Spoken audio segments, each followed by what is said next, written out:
క్రీస్తు పరిశుద్ధ నామమున కూడి వచ్చిన మీ అందరికీ మరణాత శిలువ శ్రమకాల ధ్యానములలో మరి యొక్క దినములోనికి ప్రవేశించి ప్రభువును ఆయన శిలువను ధ్యానించుటకు దేవుడు అనుగ్రహించిన ఈ ప్రత్యేక సమయమును బట్టి దేవునిని స్తుతించుచు ఉన్నాను. ఈ దినమందు లూకా సువార్త 15వ అధ్యాయంలో మన ప్రియమైన ప్రభువు తెలియచేసినటువంటి ఉపమానములను గూర్చి బోధించుటకు నేను ఆశించుచు ఉన్నాను. బైబిల్ గ్రంథంలో అనేకమైనటువంటి ముఖ్యమైనటువంటి అధ్యాయములు కొన్ని మనకు కనబడుచు ఉన్నవి. కీర్తన గ్రంథం 91వ కీర్తన అనేకమైన వాగ్దానములతో కూడినటువంటి కీర్తన అయి ఉన్నది.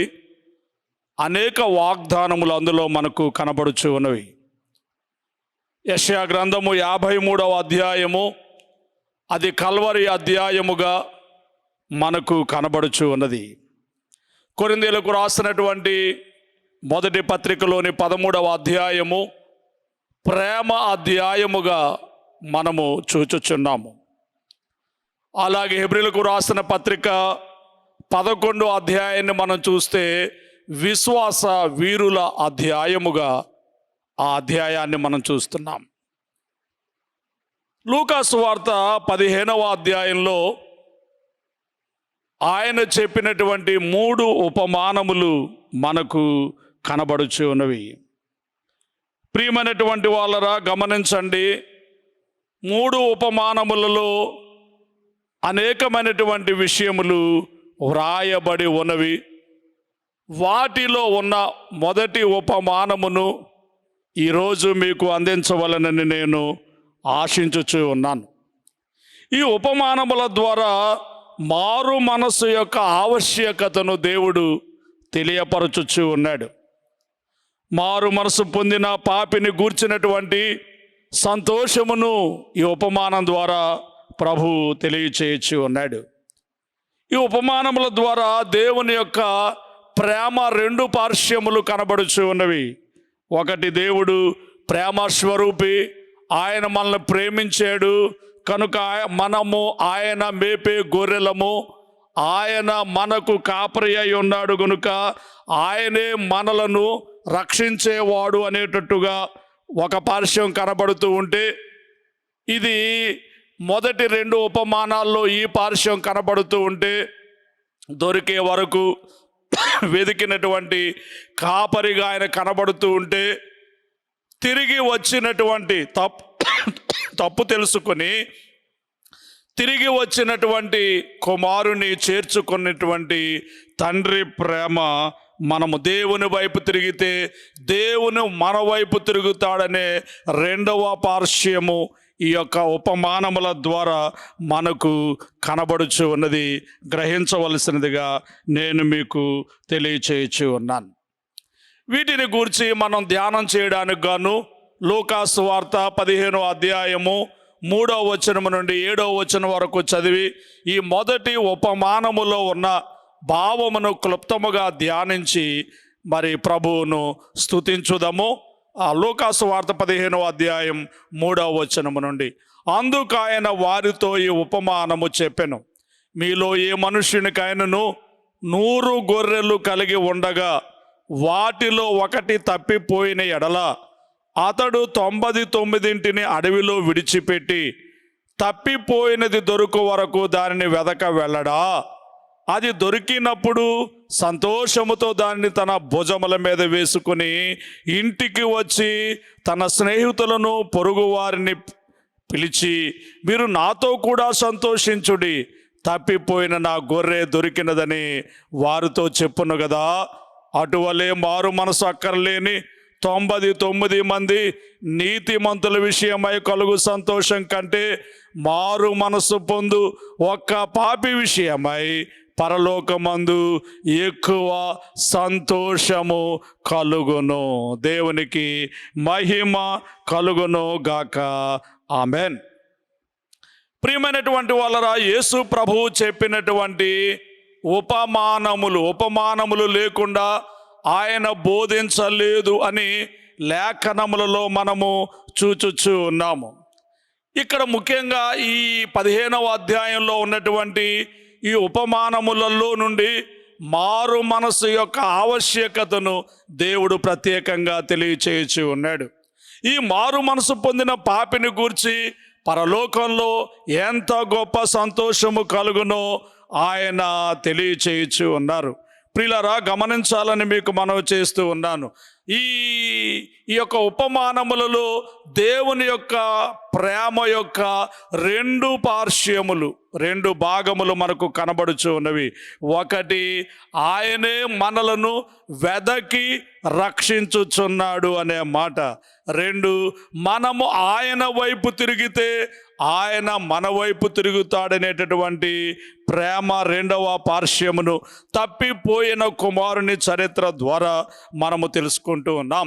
రోమీయులకు రాసిన పత్రికలో 5 అధ్యాయము 8 వచనాన్ని మనం చూస్తే, రోమీయులకు రాసిన పత్రిక 5 అధ్యాయము 8 వచనము మనము చూస్తే, దేవుడు మన ఎడల తన ప్రేమను వెల్లడిపరచుచున్నాడు.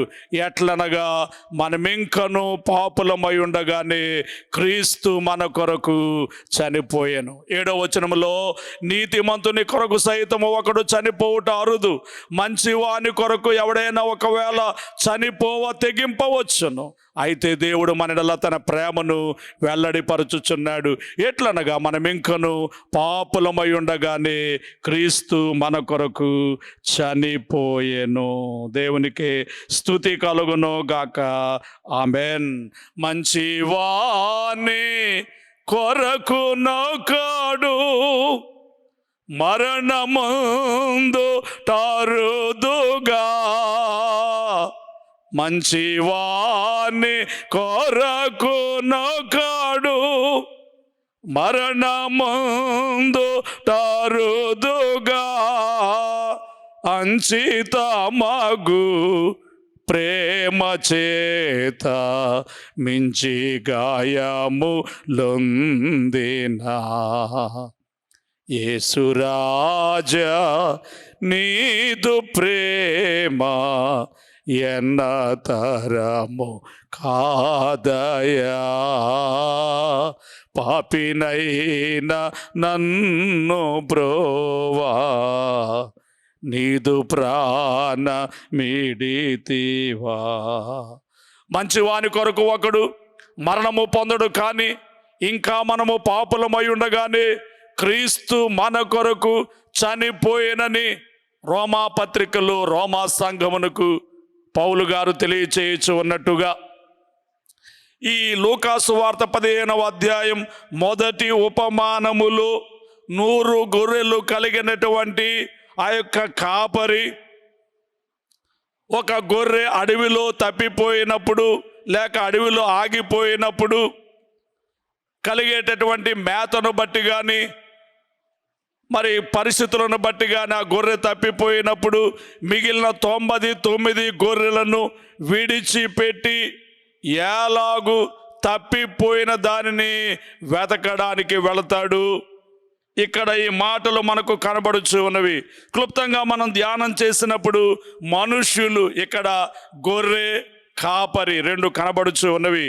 మనుషులు గొర్రెలకు పోల్చబడుచు ఉన్నారు, గొర్రెలకు సాదృశ్యముగా ఉన్నారు. 100వ కీర్తనలో 3వ వచనం చూస్తే, కీర్తనల గ్రంథంలో 100 లేక 100 కీర్తన 3 వచనాన్ని మనం చూచినప్పుడు, ఆయన కాపరిగాను మనము గొర్రెలముగాను అక్కడ పోల్చబడుచు ఉండినటువంటి మాటలు. యెహోవాయే దేవుడిని తెలుసుకొనుడి, ఆయనే మనల్ని పుట్టించెను, మనము ఆయన వారము, మనము ఆయన ప్రజలము, ఆయన మేపు గొర్రెలము. దేవునికి స్తుతి కలుగును గాక. సముద్రము సృష్టించేనాయనదే, సాచుని హాసము భువి చేసెన్, ఆయన దైవము పాలితులా, ఆయన మేపెడి గొర్రెలము, రండియు సాయించి పాడుదము, రక్షణ దుర్గము మన ప్రభువే. ప్రియమైన వాళ్ళరా, మనము దేవుని చేత మేపబడు గొర్రెలము అని మనకు కనబడుచు ఉన్నది. 79 కీర్తనలో కూడా 13 వచనాన్ని మనం చూస్తే, 79 కీర్తన, అప్పుడు నీ ప్రజలమును నీ మంద గొర్రెలమునైన మేము. ఒకటి, మనము ఈ మనుష్యులు దేవుని చేత మేపబడు గొర్రెలు అని, అలాగే ఆయన మందలోని గొర్రెలు అని 79 కీర్తన 13వ వచన ప్రకారముగా మనము చూచుచున్నాము. అంతేకాదు, గొర్రెలకు సూచన మాత్రమే కాదు, తప్పిపోయిన గొర్రెలకు కూడా ఈ మనుష్యులు సాదృశ్యముగా కనబడుచు ఉన్నారు. తప్పిపోయినటువంటి గొర్రెలకు సాదృశ్యము. 50వ అధ్యాయం ఇర్మియా గ్రంథంలో 6వ వచనాన్ని మనం చూస్తే, ఇర్మియా గ్రంథము 50 అధ్యాయము 6వ వచనమును మనము చూచినప్పుడు ఈ మాటలు మనకు కనబడుచున్నాయి. నా ప్రజలు త్రోవ తప్పిన గొర్రెలుగా ఉన్నారు. నా ప్రజలు త్రోవ తప్పినటువంటి గొర్రెలుగా ఉన్నారు. వారి కాపరులు కొండల మీదికి వారిని తోలుకుని పోయి వారిని త్రోవ తప్పించిరి. వారి కాపరులే వారిని త్రోవ తప్పించిరి. ప్రియమైనటువంటి వాళ్ళరా, జనులు కొండకు వెళ్ళుచు తాము దిగవలసిన చోటు మరచిపోయిరి. త్రోవ తప్పిన గొర్రెలు, త్రోవ మరచిన జనులు, కాపరుల చేత త్రోవ తప్పింపబడినటువంటి గొర్రెలుగా మనుష్యులు పోల్చబడుచున్నట్టుగా మనము చూచుచున్నాము. 17వ వచనము కూడా మనం చూస్తే, ఇశ్రాయేలీయులైనటువంటి ఆ దేవుని ప్రజలు ఎలా ఉన్నారు అక్కడ కనబడుతుంది. చెదరిపోయిన గొర్రెలు. ఇశ్రాయేలు వారు చెదరిపోయిన గొర్రెలు, చెదరిపోయిన గొర్రెల వలె ఉన్నారు. మత్తయి సువార్తలు 9 అధ్యాయము 36 వచనాన్ని మనం చూస్తే, మత్తయి సువార్త 9 అధ్యాయము 36 వచనాన్ని మనం చూస్తే, ఆయన సమూహములను చూచి వారు కాపరి లేని గొర్రెల వలె ఉన్నారని వారి మీద కనికరపడి కాపరి లేని గొర్రెల వలె ఉన్నారు అని. 10 అధ్యాయము 6 వచనాన్ని మనం చూస్తే, నశించిన గొర్రెల వలె ఉన్నారు అని. 15వ అధ్యాయం మత్తయి సువార్తలు 15వ అధ్యాయం 24వ వచనం, 15వ అధ్యాయం 24వ వచనము చూచితే, ఆయన ఇశ్రాయేలు ఇంటి వారై నశించిన గొర్రెల యొద్దకే గాని. నశించిన గొర్రెలు. మనుషులు గొర్రెలకు సాదృశ్యముగా ఉన్నారు అని మనము చెప్పుకొనుచు ఉన్నాము. ప్రియమైనటువంటి వాళ్ళరా, అంతేకాదు, వీరు తప్పిపోయిన గొర్రెల వలె ఉన్నారు అని, తప్పిపోయిన గొర్రెల వలె ఉన్నారు అని, కాపరి లేని గొర్రెల వలె ఉన్నారు అని, నశించిపోవచ్చున్న గొర్రెల వలె ఉన్నారు అని వారికి సాదృశ్యముగా ఈ మనుషులను గురించి చెప్పబడుతూ ఉన్నది. ఈ తప్పిపోయిన గొర్రె ఇశ్రాయేలీలకు లేక ఈ లోకమందున్న సర్వ మానవాళికి సాదృశ్యముగా మనకు కనబడుచు ఉన్నది. మన ప్రభువు ఎవరికి సాదృశ్యంగా ఉన్నారు అంటే, ఆయన కాపరికి సాదృశ్యముగా ఉన్నారు. యెషయా గ్రంథంలో 40వ అధ్యాయం 11వ వచనాన్ని మనం చూస్తే, యెషయా గ్రంథము 40 అధ్యాయము 11వ వచనమును మనం చూస్తే, గొర్రెల కాపరి వలె ఆయన తన మందను మేపును. గొర్రెల కాపరిల వలె ఆయన తన మందను మేపును. ఆయన ఎలాంటి కాపరి అంటే తన గొర్రెలను, తన ప్రజలను మేపే కాపరి, మేపే కాపరి. అంతేకాదు ప్రియులారా, తన బాహుతో గొర్రె పిల్లలను కూర్చి రొమ్మున ఆనించుకొని మోయును. పాలిచ్చు వాటిని ఆయన మెల్లగా నడిపించును. దేవునికి స్తుతి కలుగునుగాక, దేవునికి స్తోత్రము కలుగునుగాక. ఆయన మనకు కాపరి అయి ఉన్నాడు.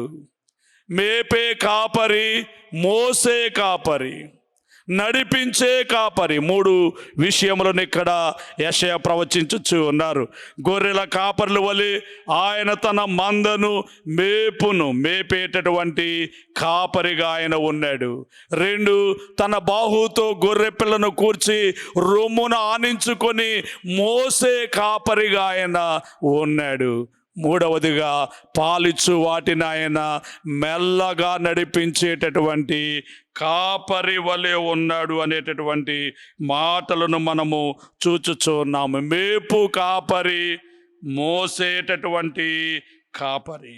ప్రియులారా, 23వ కీర్తనలో కూడా దావీదు గారు మరి ఆయన గొర్రె అయి ఉన్నాడు అని, ఆ ప్రభువే కాపరి అయి ఉన్నాడు అని, ఆయన కాపరత్వంలో ఉన్న నాకు ఏ కొదువ లేదు అని చక్కగా ఈ యొక్క మరి విశ్వాసపు భాష ఆయన మాట్లాడుచు, యెహోవా నా కాపరి గనుక నాకు లేమి కలుగదు.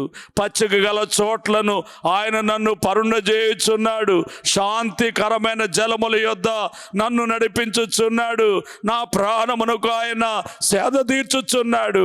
తన నామమును బట్టి నీతి మార్గములలో నన్ను నడిపించుచు ఉన్నాడు అని ఆ కాపరి అయిన దేవుడు ఆయన కాపరత్వపు ఘనతను, ఆ గొప్పతనమును చక్కగా వర్ణన చేయుచు ఉన్నట్టుగా మనము చూచుచు ఉన్నాము.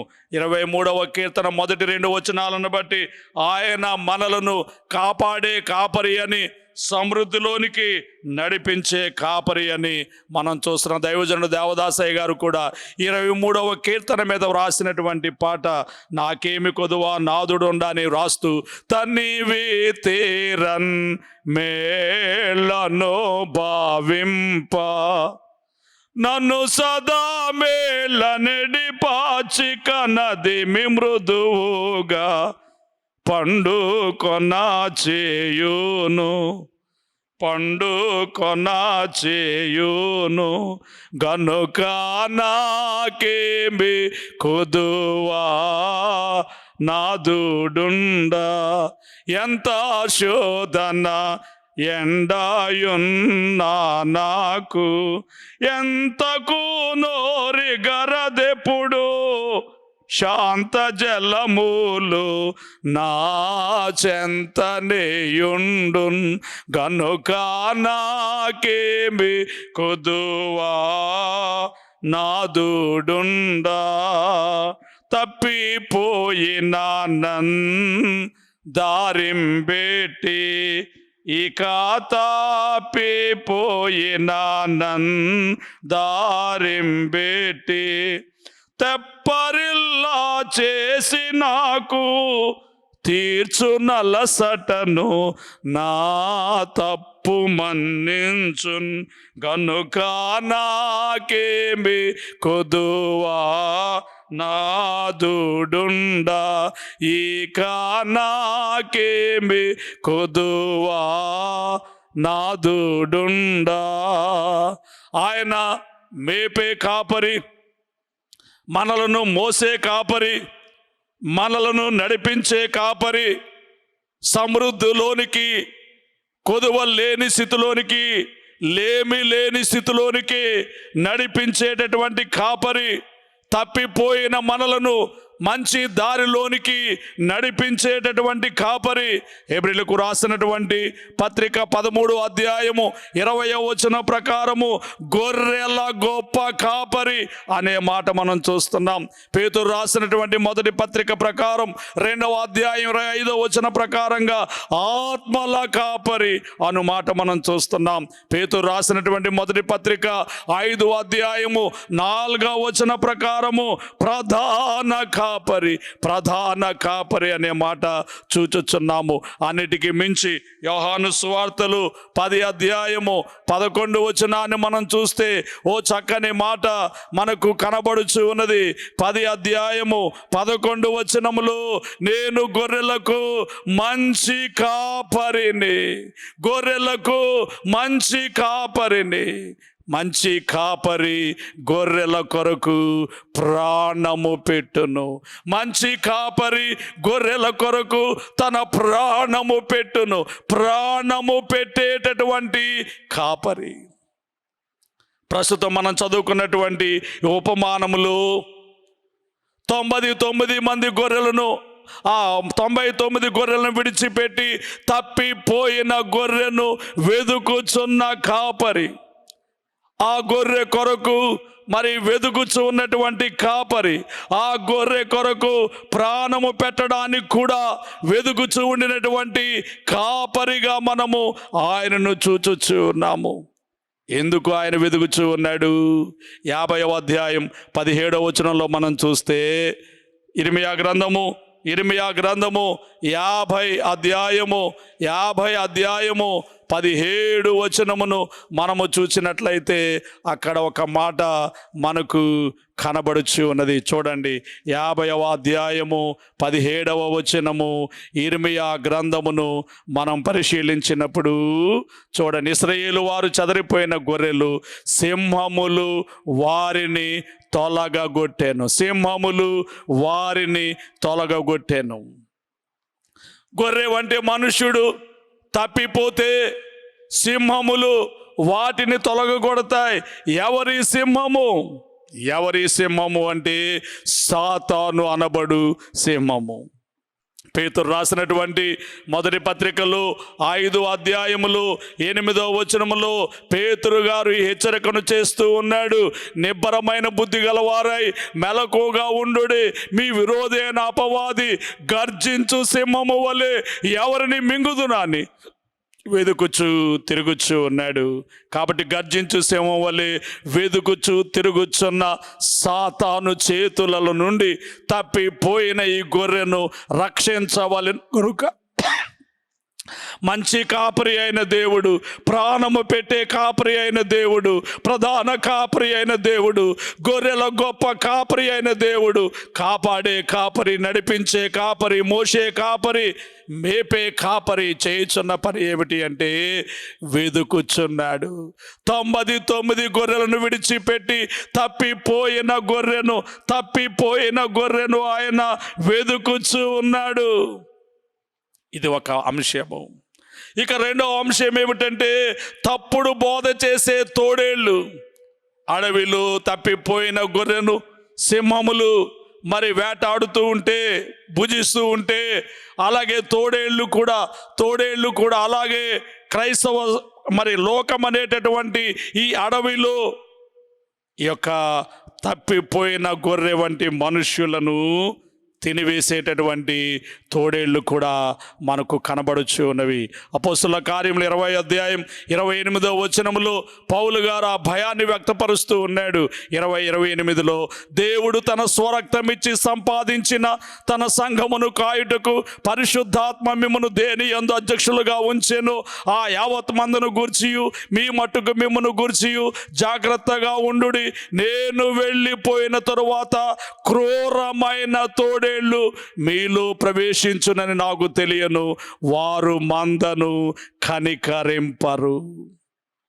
వారు ఆ శిష్యులను తమ వెంట ఈడ్చుకొని పోవాలనని వంకర మాటలు పలుకు మనుష్యులు మీలోనే బయలుదేరుదురు. వంకర మాటలు పలికేటటువంటి మనుష్యులు తోడేళ్ల వంటి వారు మందను కనికరింపరు. వారు మందను కనికరింపరు. ఈ తోడేళ్ల చేతిలో నుండి తప్పిపోయిన గొర్రెలను రక్షించు కాపరి అందుకే వెదుకుచున్నాడు. ప్రియమైన వాళ్ళ, మూడవదిగా దేవుని ఉగ్రతలోనికి పోకుండా, దేవుని తీర్పులోనికి రాకుండా ఈ గొర్రెను రక్షించవలసి ఉన్నది. అలాగే ధర్మశాస్త్ర సంబంధమైనటువంటి శాపం ఉన్నది కనుక ఈ శాపము నుండి ఈ గొర్రెను తప్పించవలసి ఉన్నది.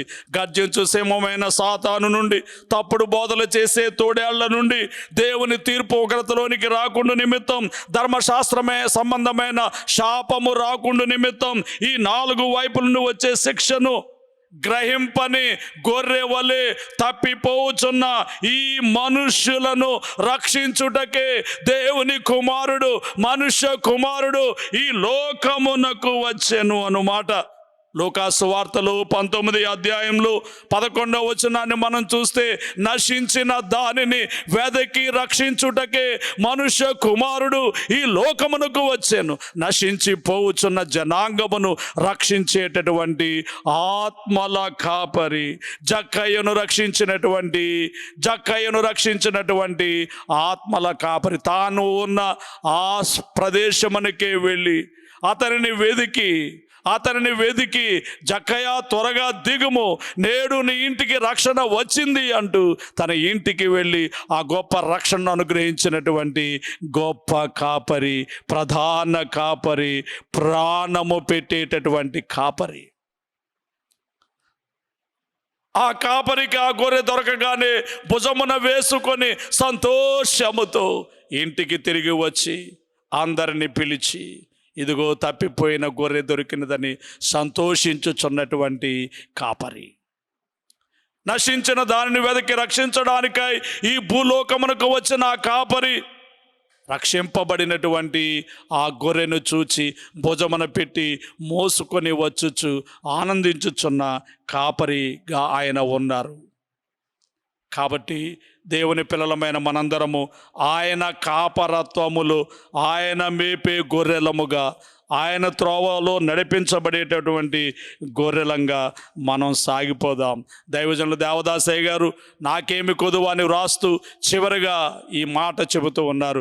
జనకసుతాత్మలను దేవుడు ఘనముగా యుగ యుగములన్నిట వినుతునందును, నేనాయన గొర్రెనే